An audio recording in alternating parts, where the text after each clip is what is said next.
eu sou comunicador da Boa Nova. Sou Carlos Rafael, como todo mundo já viu aí.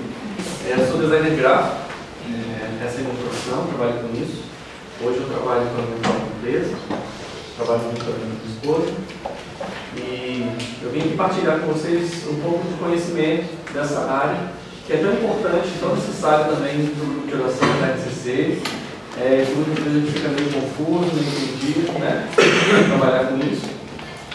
Eu já estou no Ministério de Comunicação há mais de 10 anos, então nesses tempos todos aí a gente sempre está aprendendo mais alguma coisa. Eu tenho que apresentar um pouco do que é o design, então, para quem não entendeu um pouco.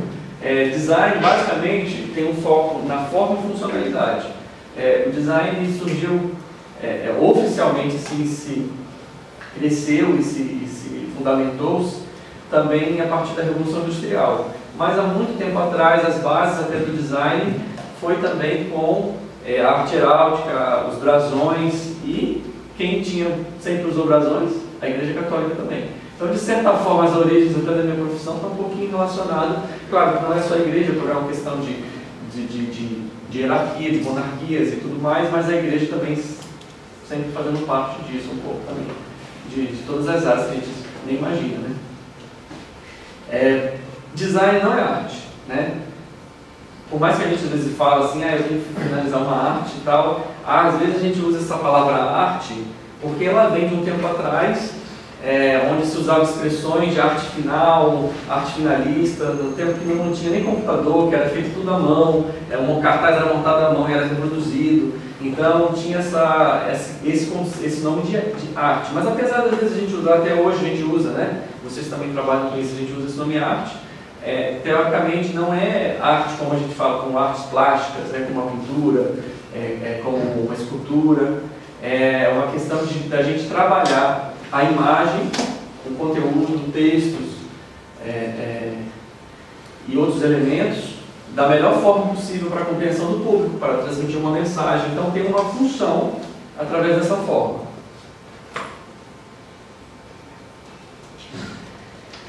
E aí, eu queria que se vocês já saíssem daqui hoje com esses 3 pontos em mente, eu já vou ficar muito feliz. Que é o aprendizado, porque a gente sempre tem que aprender, as coisas sempre evoluem, aprender não somente a questão das ferramentas, dos recursos que eu posso usar, mas aprender também em questão dos estilos que estão usando hoje em dia, das tendências, a gente sempre tem que ficar de olho, sempre observar. A gente só vai conseguir criar a partir daquilo que a gente também observa. Então a gente só vai conseguir criar algo funcional e um material bom se a gente sabe observar e identificar um material bom também. Então a gente sempre tem que treinar o nosso olhar. E inovação. A gente tem que buscar inovar, fazer algo diferente ou fazer algo criativo com aquilo que a gente já tem. E aí, se alguém aqui por acaso veio achando que a gente ia aprender um pouco sobre como usar o Photoshop ou algum programa, eu sinto muito, mas não é isso que vai ser o workshop hoje.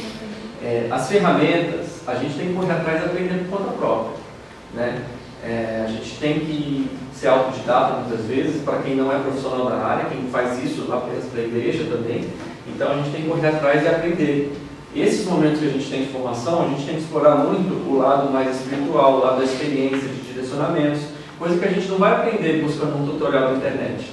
Então aquilo que é próprio nosso a gente vai aprender hoje aqui, mas aquilo que é de ferramenta, como usar, aí você tem que aprender, porque também leva tempo, leva dedicação, e não teria como a gente também fazer isso. E é uma coisa que é técnica, é daquele jeito, o programa funciona daquele jeito, você vai aprender, não foi criado pela igreja, né?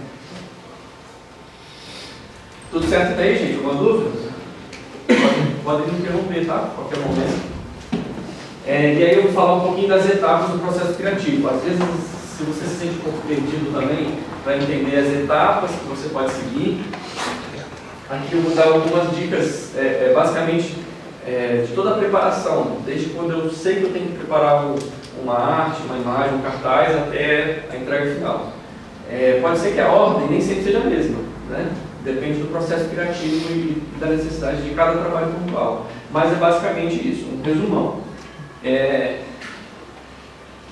Eu vou falar muito de tópicos, tá, gente? Então, também quiserem anotar ou fazer perguntas, fiquem à vontade. Primeiro, a gente tem uma mensagem, certo? A gente tem uma mensagem a comunicar. Então, a força da mensagem não depende fundamentalmente de recursos tecnológicos ou de sofisticadas estratégias de marketing. Depende sim da firmeza da identidade católica. O que isso quer dizer? A nossa mensagem já é poderosa em si, né? A gente já tem uma mensagem rica e poderosa. Resta encontrar uma forma de apresentar essa mensagem que vai atrair a atenção das pessoas, que vai saber comunicar com as pessoas, que vai criar uma identificação. E aí, antes de tudo, eu sabendo que eu tenho essa mensagem para comunicar, seja um projeto de evangelização, de um evento, do seu grupo de oração, aí eu venho para o briefing. Briefing é um termo que a gente usa no mercado, que define o levantamento de dados que eu preciso para criar minha peça. Então, ali no briefing eu vou saber qual é o nome do evento, o que eu preciso comunicar, qual é o estilo que eu preciso ter, que fundamentos eu preciso passar, e precisa ser uma coisa divertida, precisa ser uma coisa mais tradicional, eu preciso falar para o jovem, qual é o meu público, qual é o meu objetivo final. Então, o briefing vai ajudar muito a gente a ter um direcionamento. Porque se a gente do nada, simplesmente para e começa a criar a nossa peça, a gente pode até fazer uma coisa bonita, mas pode ser que não cumpra o objetivo, né? Então, o briefing ajuda a gente. Nem sempre, até porque a gente faz isso até falando da questão da igreja, né? Muitas vezes a gente faz isso nas nossas horas vagas, né? Então nem sempre a gente vai ter um tempo para parar e escrever um briefing e tal, mas pelo menos você tem que saber todas as informações e organizar esse briefing. Se você pesquisar depois da internet também ideias de briefing, modelos, você vai encontrar vários formulários que também se aplicam. Porque o básico é questão do tipo de informação que você precisa. Sua mensagem, o seu público, isso aí não muda, né? Isso aí você vai preencher, mas um formulário básico de briefing você vai poder encontrar. E aí o mais importante do briefing, o nosso público, para quem eu devo comunicar, né? Se é para o jovem, vai ser um estilo, se é para um público mais adulto, vai ser diferente. Não muda apenas a questão de estilo, de forma, de conceito, muda também a ferramenta que eu vou usar para levar essa mensagem. Pode ser que eu vou usar um material impresso, vou usar a internet, então isso o público também ajuda a definir. A linguagem, eu também vou adaptar a linguagem ao contexto, posso adaptar, por exemplo, a linguagem que eu vou falar para um evento que é interno da renovação. Tem água aqui? Um evento que é interno da renovação, por exemplo, um congresso que é para servos. A linguagem que eu vou usar nesse material não vai ser a mesma linguagem que eu vou usar para um reunião, para um retiro de primeiro amor, para atrair os jovens da minha comunidade para um grupo de oração, por exemplo. São linguagens diferentes. E os meios também, eu acabei já falando tudo junto. E aí a gente parte para a criação. Então, se a gente souber usar essa criação da minha peça de uma forma diferenciada, assim, você vai ter muita chance de alcançar resultado. Quando a gente fala de resultado aqui, não é uma questão de resultado que a gente consegue mensurar em números também, né? Resultado que você vai perceber que as pessoas se identificaram, começaram a comentar sobre aquilo ali, as pessoas tiveram o material também muitas vezes a tempo, que a gente precisa ser ágil para preparar, para dar tempo para as pessoas usarem também. E aí eu venho para a parte da oração, de espiritualidade, já é uma questão mais social e a gente se sente tem até mais liberdade para criar em cima disso, né? Para fazer brincadeira, para usar outras imagens.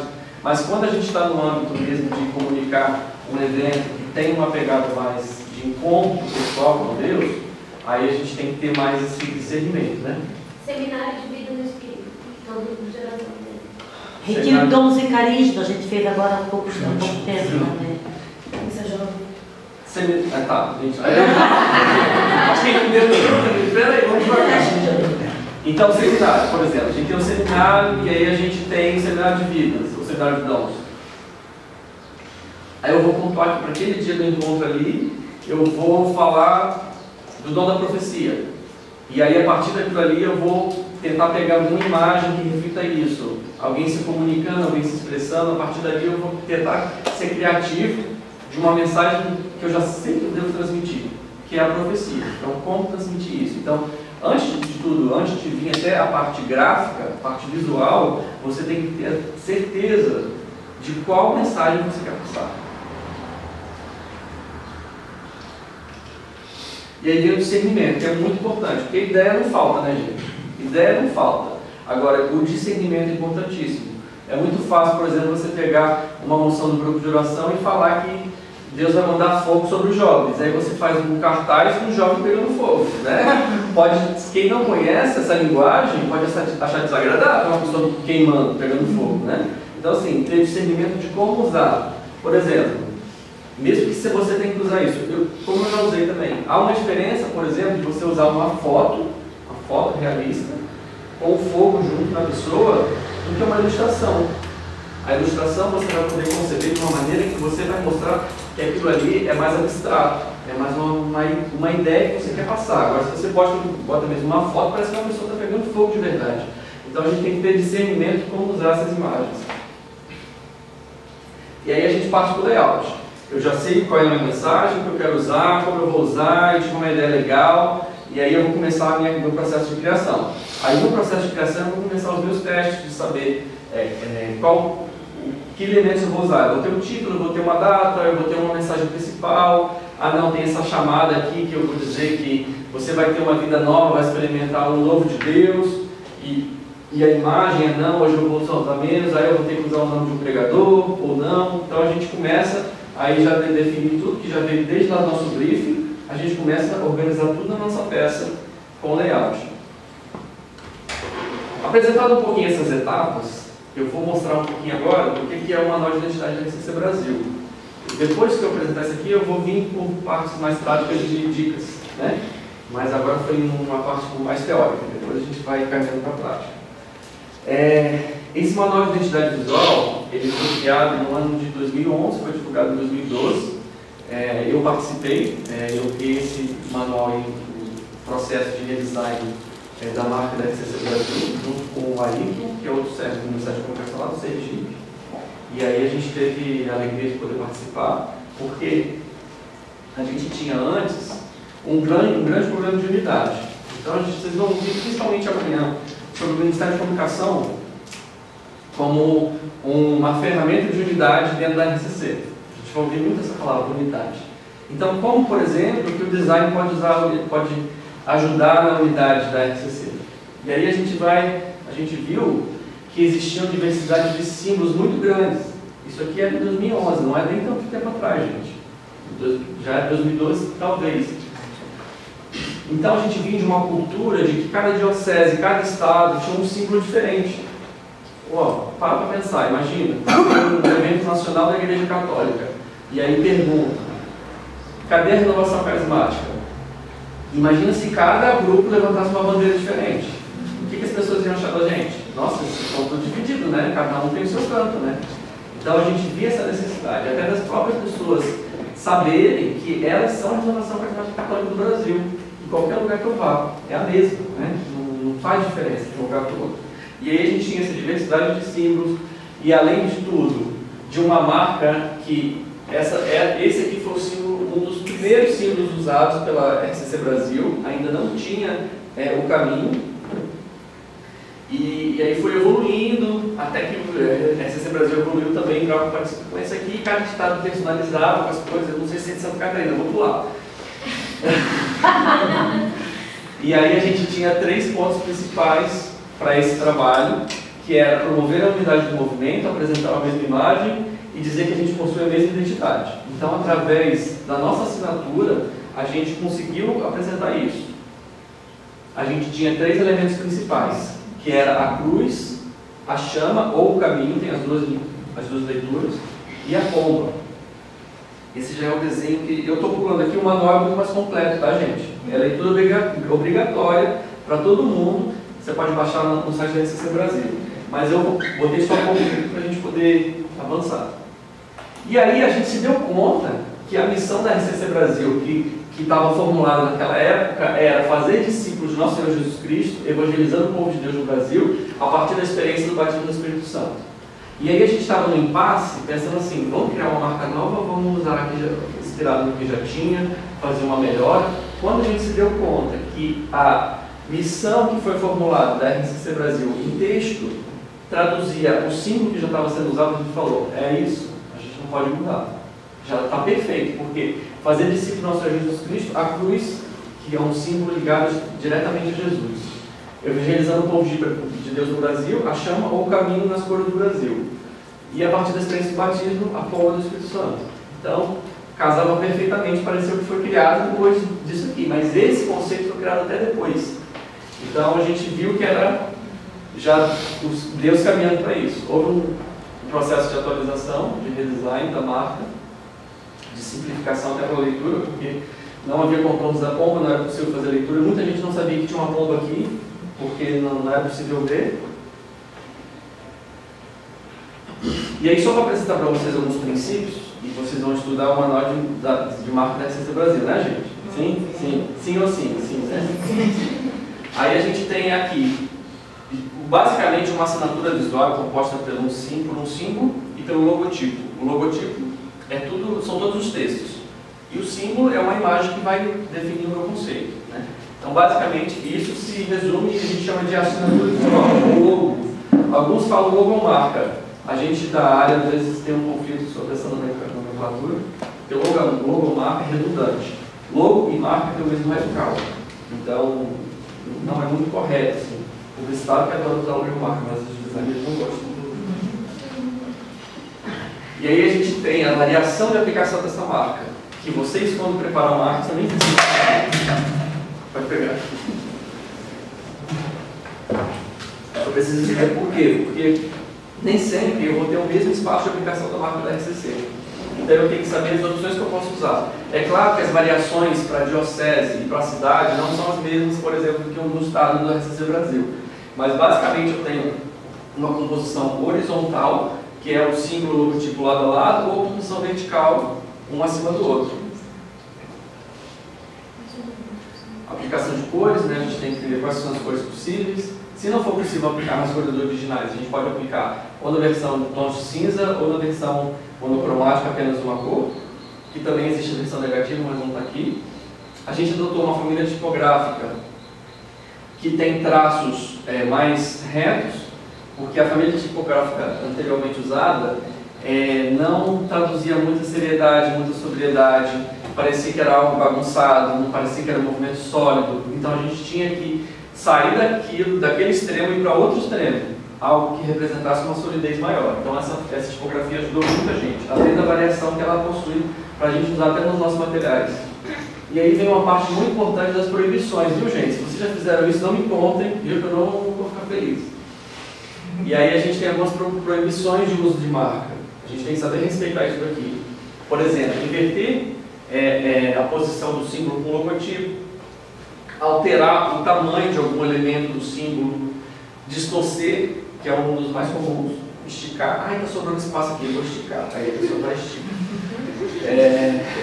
E alterar a proporção de um com o outro.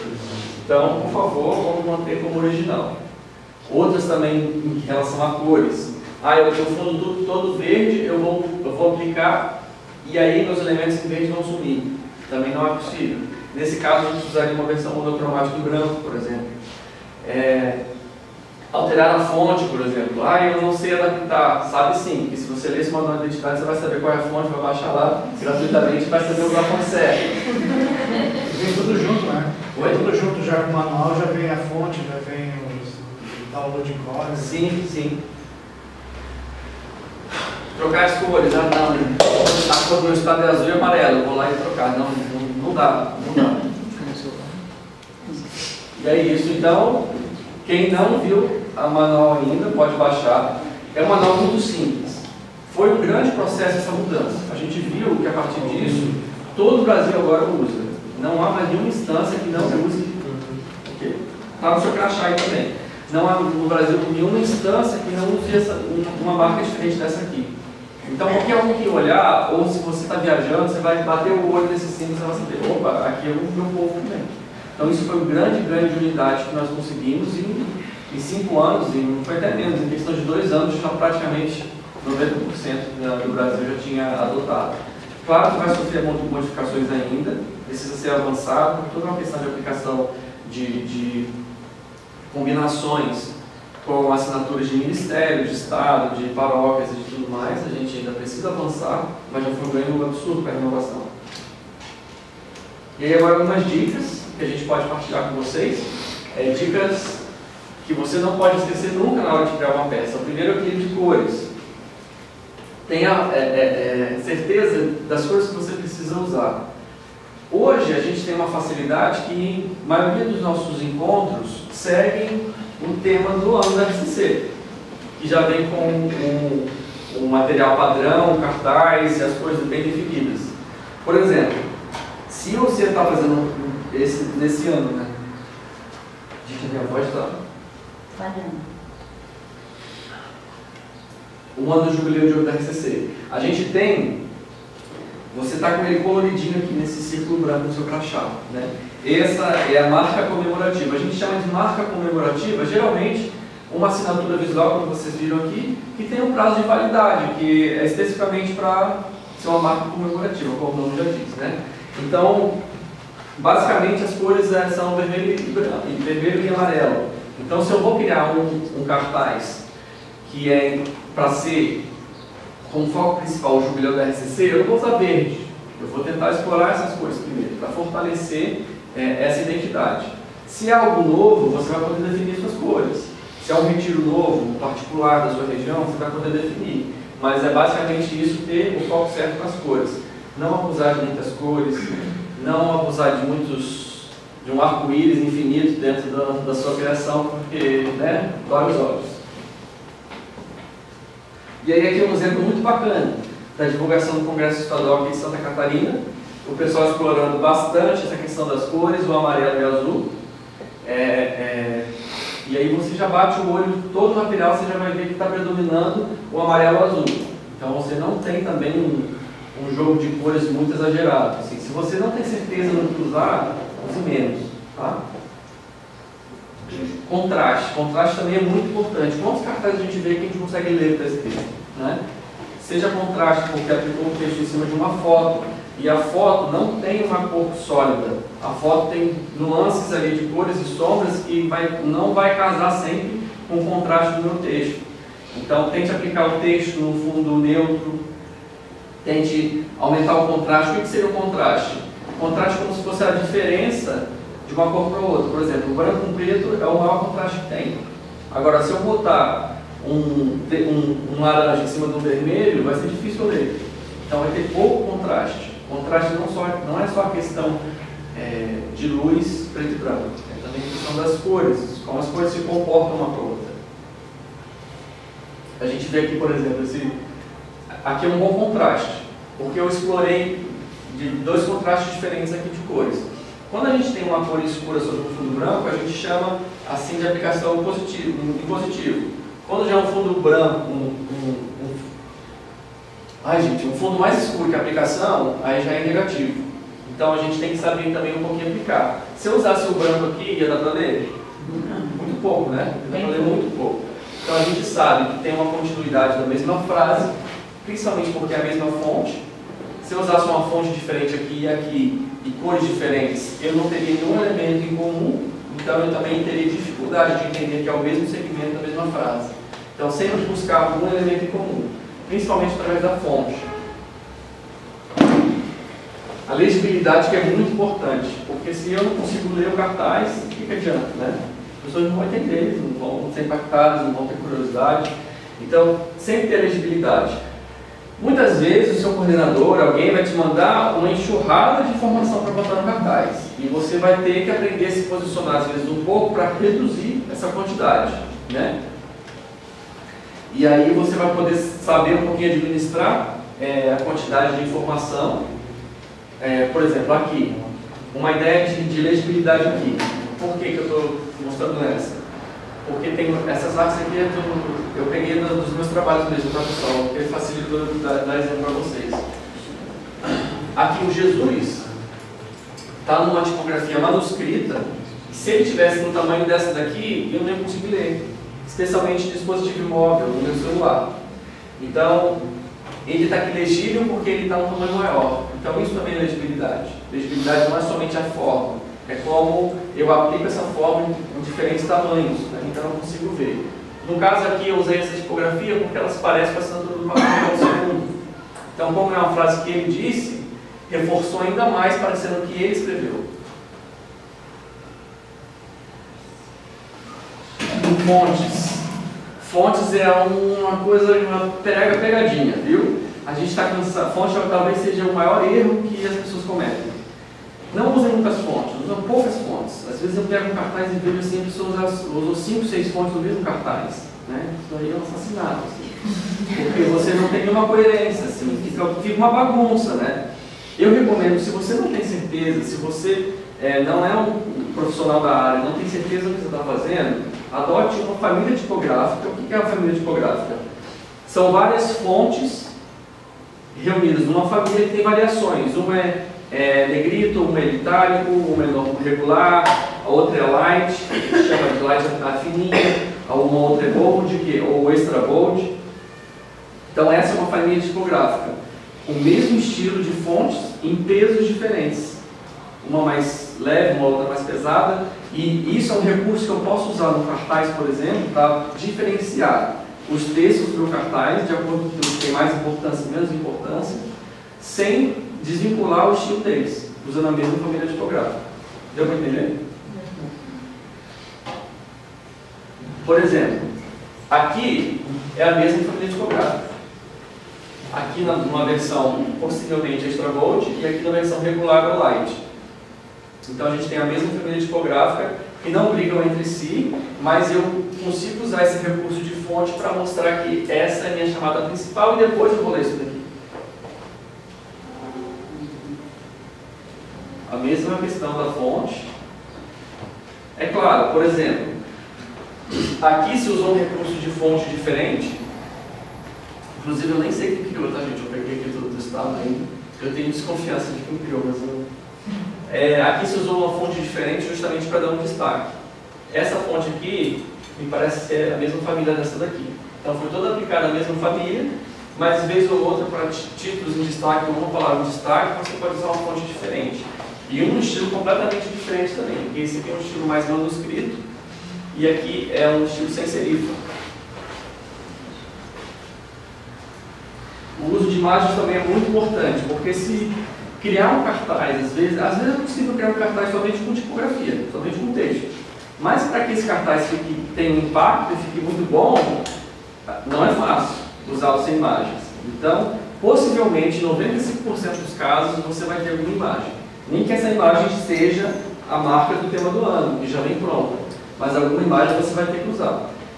E principalmente fotos para divulgação do grupo de oração, né? Toda semana, às vezes, para quem faz esse tipo de divulgação, na internet, por exemplo, é legal você ter uma foto que reflita aquele tema central do grupo de oração. E aí a gente tem que tomar bastante cuidado na questão do uso de imagens, principalmente pela questão do direito de uso de imagens, não roubar a imagem do coleguinha, tá bom, gente? Não só achar a imagem do Google, busquem bancos de imagens gratuitos, porque a gente também tem que zelar pelo nosso testemunho. Então, é possível encontrar imagens que seriam pagas de uma forma gratuita, como se fosse roubar a imagem, é possível. Mas é bom que a gente use aquilo que a gente tem direito de usar, né? Sobre imagem de santos, geralmente não há problema. Quando a imagem de santos, geralmente a imagem oficial, também não é problema usar. Ou quando também são pinturas, porque são feitas há tanto tempo que já se passou o prazo do direito autoral, por exemplo. Mais de 70, 100 anos geralmente expira esse direito. Então, a maioria das pinturas que a gente vê, pinturas que foram feitas em igrejas, em quadros famosos, geralmente a gente pode usar sem problema. Assim, o autor que já morreu faz tempo não vai vir aqui te acusar de nada. E legalmente também não tem problemas com uma foto, por exemplo, que eu pegaria de algum outro site de notícias ou coisa parecida. Aqui, por exemplo, foi uma arte que eu criei mesclando duas imagens em uma só, para apresentar um conceito. Então a gente tem um conceito dizendo que a pessoa de fato está vivendo, faz parte dela, né, esse momento. Então é isso que a imagem quer dizer. Então, é um recurso teoricamente simples de ser usado. A gente vê aqui também a questão da fonte. Essa aqui todas é a mesma fonte, dando um destaque diferente. Um destaque eu posso dar de acordo com o tamanho ou o peso da fonte também. Outra coisa bacana para quem trabalha com com redes sociais é a gente ter uma padronização de aplicação da rede social. Seria, por exemplo, uma barra. Se você nunca sabe aplicar, por quê? Tem que ter assinatura da RCC, ou do seu grupo de oração, ou uma informação básica ali, seja de contato, ou do dia do seu grupo de oração, alguma informação sempre tem que ter. Às vezes você criar uma barra fixa ajuda, porque você não vai ficar se preocupando como é que ela vai se comportar em cima de uma foto, onde eu vou aplicar, que cor eu vou usar. Então, se você cria uma barra, facilita a sua vida.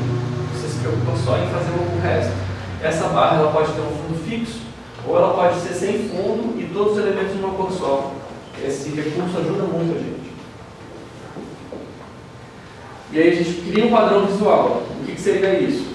Eu tenho uma série de peças a ser feitas. Eu mostrei algumas, por exemplo, aqui do Consolador de Santa Catarina. Perceberam que existe um padrão visual ali? Das cores, da tipografia, do estilo de imagem. Por exemplo, eu não vou criar uma série de divulgação do evento e às vezes eu tenho uma publicação, por exemplo, uma publicação por semana. Numa semana eu faço a minha arte usando vetor, usando só uma ilustração. Na outra semana eu já usei uma foto. São dois estilos diferentes. Então a gente tenta criar sempre uma padronização visual. Aqui, por exemplo, esse aqui é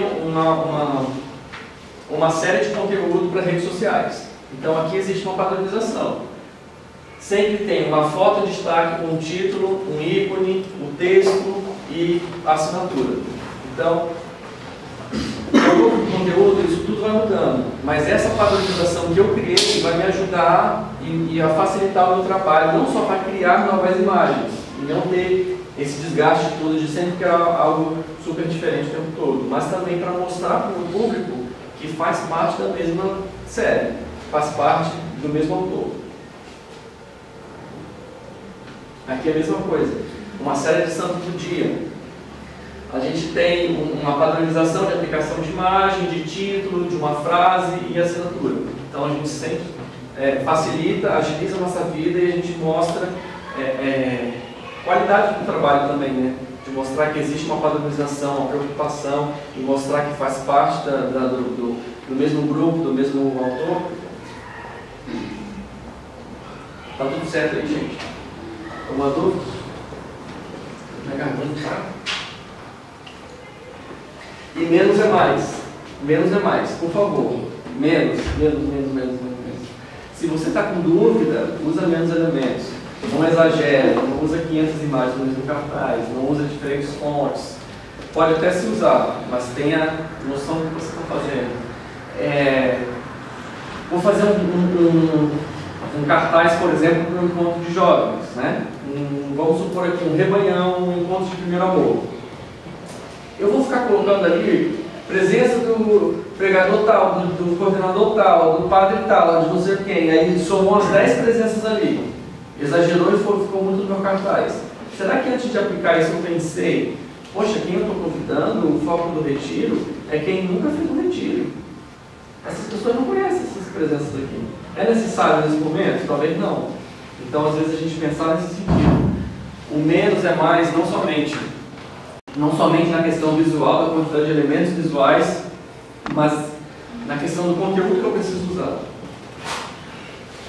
Por exemplo, olha essa arte que maravilhosa. Mãe Aparecida, rogai por nós. Maravilhosa essa arte. Poucos elementos, quase nada, e eu já criei um impacto ali. Crédito para Shalom. E aí a gente tem a hierarquia da mensagem. O que seria isso? Eu saber elencar aquilo que é mais importante. Então, por exemplo, vou dar uma dica de ouro para vocês. Muitas vezes as pessoas, quando criam uma arte para rede social de evento, e eu vou adaptar um cartaz para rede social, às vezes colocam muito mais destaque no nome do retiro ou no tema, e não dão destaque para a cidade. Olha a quantidade de pessoas. Por exemplo, se eu compartilhar um evento aqui de Florianópolis, eu tenho amigos em vários lugares. Se eles não baterem a cara daquilo ali e não ver que é em Florianópolis, eu não vou primeiro nem atrair a atenção de quem é de Florianópolis e deixar o pessoal que não é daqui, que não interessa, sem entender de onde é. Né? Eu já vi muito cartaz que não tem cidade, às vezes botam no Salão Paroquial da Paróquia São José. Tá, e aí, qual Paróquia São José da onde? Né? Então, assim, saber também elencar o que é prioridade de informação na sua peça, seja para atrair a pessoa ou para saber informar também. às vezes as pessoas demoram a entender a informação justamente porque falta essa hierarquia e você entender o que é prioridade. A primeira eu vou atrair atenção, por exemplo, publicando uma arte no Facebook, a pessoa vai perceber que é em Florianópolis. Ah, eu sou de Florianópolis, o que é isso aqui? Aí depois a pessoa vai ler. Às vezes quem não é de igreja vai se atrair mais lendo primeiro o nome da cidade do que o tema religioso. Está entendendo? Então a gente elenca essa prioridade da informação. Por exemplo, esse cartaz aqui tinha como prioridade a organização de caravanas. Então, organiza a sua caravana. E aí a gente tem aqui as presenças, a data, o site, as assinaturas e um texto de apresentação. Mas a prioridade aqui que você percebe, você já identificava o nome do evento e o foco, que era organizar, chamar pessoas a formar em caravanas. E aí a gente chega num ponto que, como a gente trabalha com uma mensagem religiosa, a gente tem que ter muito zelo naquilo que a gente faz. Zelo ao manipular imagens. Quantas imagens a gente já viu aí, que às vezes fica uma coisa meio duvidosa, né? Às vezes misturar imagens do Santíssimo no ostensório e botar uma imagem na frente, ou usar inadequadamente a imagem de Nossa Senhora, de Jesus. Então a gente tem que ter muito zelo ao usar uma imagem religiosa, né? Seja como eu vou aplicar, por exemplo, aqui. Imagina se eu tivesse pego esse texto e enfiado aqui na cara de Nossa Senhora de Jesus, né? Então a gente tem que ter um pouco de zelo também, para, ao diagramar a nossa peça, né, sem que interfira na imagem e que ela fique, além de clara, fique sem ser alterada, assim. Principalmente na questão de rosto, né?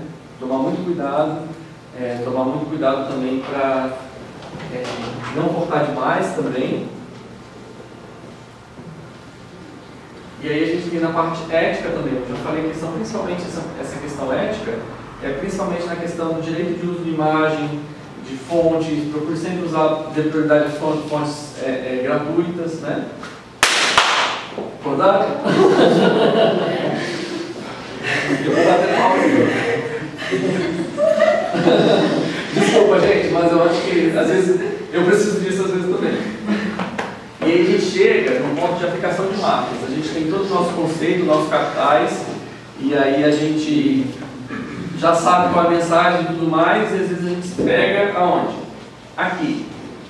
A gente tem que aplicar o logo da RCC, o brasão da diocese, o logo da paróquia, aí vem tema do ano mariano, jubileu de ouro da RCC, aí a gente chegou no logo de 2019, já vou montar tudo junto, né? Isso daqui é uma questão que a gente precisa analisar. Possivelmente a gente vai levar algum estudo para frente, sim. A gente faz parte, eu e o Fabiola também, a gente também faz parte da Comissão de Comunicação da RCC Brasil, que é um grupo formado para pensar as necessidades da comunicação, está se estruturando melhor agora, se retomando, e talvez esse seja um ponto a se pensar, porque pareceu que é obrigatório sempre, por exemplo, aplicar o símbolo do ano mariano, é sempre obrigatório do ano todo aplicar o símbolo do jubileu. Alguém tem resposta? Me passaram uma vez que do jubileu tinha que ir em todas as artes, né? E assim, quando eu faço uma arte para a diocese ou para a florania, eu sempre boto a logo do ano mariano e da logo da RCC, da florania, da diocese. Assim, não é errado usar, mas também não é obrigatório, 100%, né? Por exemplo, você vai ter um cartaz de um encontro que não é interno, não é para serve, por exemplo. Um encontro para jovens, encontro de primeiro amor, por exemplo. Você nem tocou no assunto de ano mariano, você nem tocou no assunto de jubileu, mas está lá o logo enorme no cartaz. Né? Então, assim, a unidade que se é construída, seja com o tema do ano da RCC, seja com o momento que a RCC está passando, a unidade é construída vivendo aquele momento com o conteúdo sendo passado, sendo trabalhado nos encontros, não só aplicando no cartaz. Então, muitas vezes, a gente se vê, já segue no automático, a gente tem que sempre aplicar tudo ao mesmo tempo, né? Sendo que a gente nem perguntou, nem decidiu junto com a equipe, com o coordenador, olha, está focado no jubileu, está algo preciso, né? Então, a gente pode refletir um pouquinho sobre isso, né? Não há uma definição assim 100% concreta, até porque isso é algo que vem do Conselho Nacional da RCC Brasil, e todos os eventos da RCC Brasil são focados nisso, mas nem todos os eventos da paróquia são focados nisso. Do meu grupo, pelo menos, a gente não coloca esses logos, só coloca o logo do grupo. E não sei se tem colocado no da RCC, se eu fico na dúvida. É porque nem sempre tem necessidade, né? Então, assim, eu não estou falando para vocês que vocês não devem aplicar, vocês devem, mas assim, reflitam um pouco se é isso que está sendo trabalhado, se para cada ponto, para cada questão pessoal, cada evento, grupo, se é necessário. Ter essa coerência do que se está vivendo, do que se está pregando lá, com o que está divulgando. Nós temos um crachá aqui na mão, aqui está correto? Olha lá embaixo. Tá Sim, correto? aqui tem a assinatura da RCC, tem o ano mariano e o jubileu, né? Para esse evento de hoje, desse final de semana, esse crachá está dentro do... Se não tivesse algum desses, não estaria errado, mas também não está equivocado aqui. Hoje teve uma pregação do tema do ano e a gente está vivendo o jubileu, assim, não está equivocado, sabe? Depende de caso a caso. E o logo da RCC tem, por exemplo, no evento do grupo de oração, por exemplo, um seminário de vida, ou um retiro, ou noite do pastel, sei lá, precisa colocar o logo da RCC? Se for evento ou só o RCC, grupo de oração, ou coloca a RCC para identificar como a RCC junto com o RCC e o logo do grupo. Eu acho que isso Uma coisa que eu não expliquei, aquele é o símbolo da RCC. Esse aqui, certo? Não é do grupo de oração, porque são nomenclaturas diferentes. Seu grupo de oração tem um nome próprio. Renovação é outro nome, apesar de ser da mesma instituição. Então, o grupo de oração também tem uma liberdade de criar seu próprio logo, sua própria assinatura. Mas, quando eu vou fazer uma divulgação, é importante que eu também mostre que o grupo não é isolado, o grupo faz parte do movimento. E aí, geralmente na paróquia, o que vai ser assinado é o logo, Renovação Carismática Católica e talvez o nome da cidade ou da forania ou da diocese, né? Porque o grupo de oração também está ligado direto à diocese, então não é errado você aplicar a diocese ou o nome da cidade. Às vezes, quando a cidade é muito grande, isso não é comum de acontecer. Mas é importante que se mostre isso. Mais até do que paróquia, tá, gente? Apesar do grupo fazer parte de uma paróquia, o grupo é do movimento da RCC. E aí, alguns exemplos que eu vou mostrar para vocês de cartaz. Por exemplo, nesse cartaz aqui, a gente vê um equilíbrio de alinhamento. A gente tem um alinhamento que segue aqui, ó. Os elementos que estão no topo, que estão embaixo, estão seguindo a mesma margem, o mesmo alinhamento de ambos os lados. Aqui tem uma linha central aqui que tem alinhando todos esses elementos do título, do tema do ano da RCC. E a partir daqui de baixo eu já tenho colunas diferentes para ajudar o meu alinhamento, mas o alinhamento central também ficou nas laterais. Então, sempre buscar isso. Alinhamento é importante também. Eu posso alinhar tudo à esquerda, centralizar ou à direita, ou quando eu tenho alinhamentos diferentes na minha peça, eu vou ponderar aquilo que vai ficar equilibrado. Às vezes eu tenho uma imagem mais aqui para a esquerda, eu vou alinhar aqui à direita. Ficar toda a peça de um lado, parece que a peça vai até tombar, assim, está tudo de um lado. Aqui também, outra questão, outro ponto em destaque dessa peça, o uso de cores, né? A cor e o contraste. Você lê muito bem aqui Profetas, né? Porque tem um contraste bom. E aí a gente vê, por exemplo, aqui as presenças num tamanho menor. Então, esse cartaz do 2020 também, que é da Universidade de Criciúma, com cartaz. Aqui a gente tem, por exemplo, um exemplo. Esse daqui fazia parte do tema do ano da RCC também. Mas eles viram a necessidade de se criar um material diferente que se comunicasse melhor para os jovens. Está errado isso aqui? Não está errado. Como eu disse, a unidade tem que vir daquilo que a gente vive, não só de uma imagem de cartaz, né? Então, houve a necessidade de adaptação, por exemplo, de uma imagem que tivesse uma aparência diferente. E essa foto é foto produzida por eles, pelos jovens da diocese, também não é foto de imagem. Outra, avançar ainda mais, inovando no cartaz. O cartaz que fala muito mais para a juventude do que, por exemplo, esse aqui, né? Que é um tema muito mais institucional, né? Já aqui não. Aqui eu estou comunicando uma imagem que já mostra diretamente quem é meu público, o meu estilo, mostra que é moderno. Você vê que está sóbrio, mas não está uma cara triste, você não passa uma sensação de frieza tão grande assim. Então a gente pode inovar um pouquinho. Aqui também outro cartaz da Diocese de Blumenau. A gente vê aqui que o grande destaque está do Cenáculo de Pentecostes, é a Nossa Senhora também. E trabalharam muito bem essa questão da cor, do branco, amarelo e azul. Então ficou uma aplicação muito equilibrada também de cores.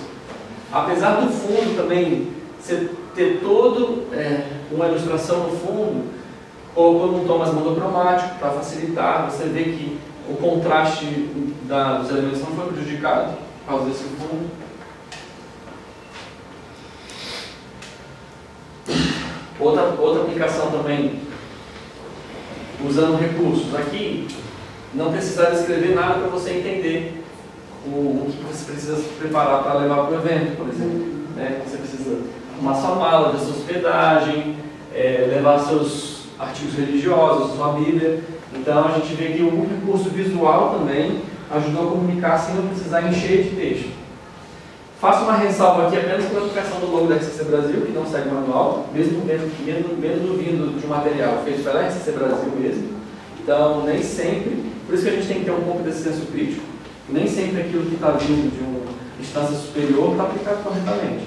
Não é motivo para discussão, mas a gente tem que tentar seguir. Aqui, por exemplo, a aplicação em branco funcionaria muito melhor. Branco ou até no original.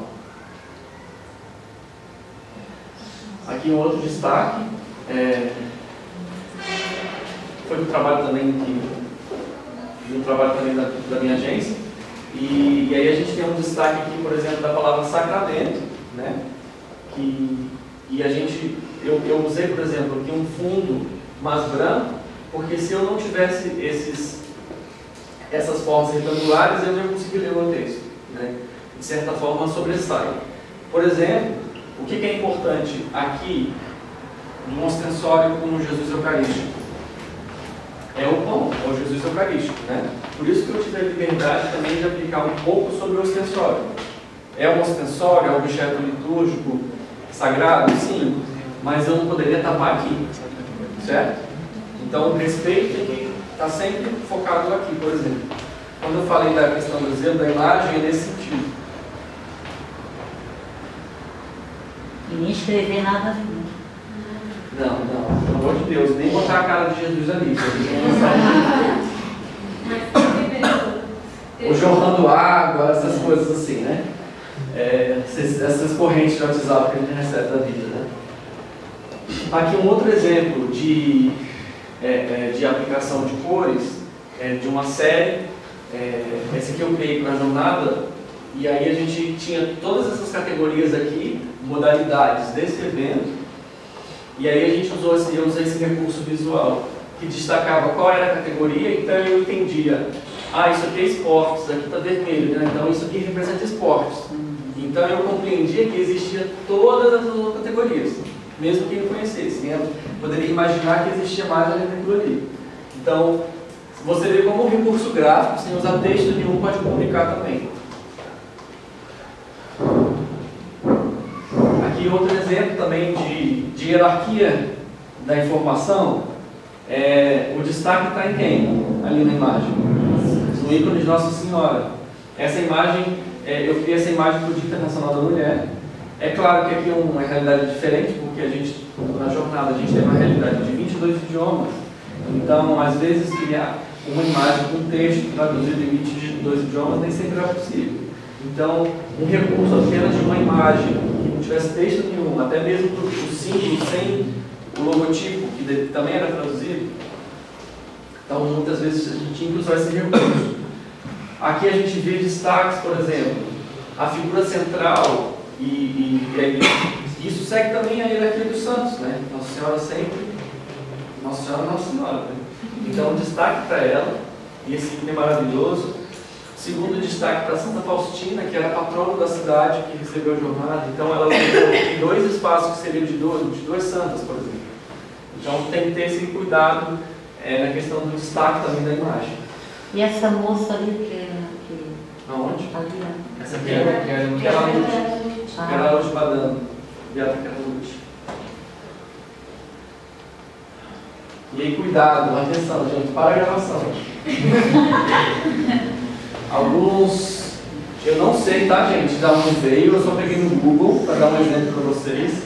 A gente vê aqui, por exemplo, existe contraste. O contraste, por exemplo, do amarelo é muito maior que o do roxo. Isso já é teoria. É maior mesmo. Mas ficou bonito, ficou agradável, né? Passa uma imagem muito escura. A gente vê 1, 2, 3, 4, 5, 6, 7. 7 fontes diferentes do mesmo cartaz. Né? Então, fonte, sim, você já viu que virou uma bagunça. Parece que está uma coisa mal acabada. Né? Aqui não tá ruim, mas eu quis mostrar ele, esse, assim, não tá tão bom, não sei definir. Mas eu quis mostrar isso aqui para exemplificar que a quantidade de informações prejudica. Muita informação. Tem coisa que não precisava. Por exemplo, inscrições no valor de 15 e o reais ao contrário. Eu só poderia colocar inscrições, 15. R cifrão 15, né? Às vezes eu não preciso nem botar vírgula 00, só vírgula. Entre outros, não precisava. Quem é entre outros, né? Você coisa muito mais, entre outros, né? Não precisa, menos é sempre bom. É claro que é uma questão de respeito, a gente tem uma hierarquia muito fortalecida no movimento e tal, mas vamos ponderar também a quantidade de informações, contato, tinha oi, WhatsApp, tinha tudo isso também. Então assim, a miscelânea, e mais uma vez, 1, 2, 3, 4, 5, 6 fontes. O que é aquela debaixo de carnaval que é aquilo lá? Aonde? Debaixo de carnaval é uma cor ali? Não, gente, eu borrei o nome da cidade e o nome das pessoas, tá? Caridade, eu borrei. Eu só peguei como exemplo, né? E é isso, obrigado. Não sei quanto tempo a gente tem ainda.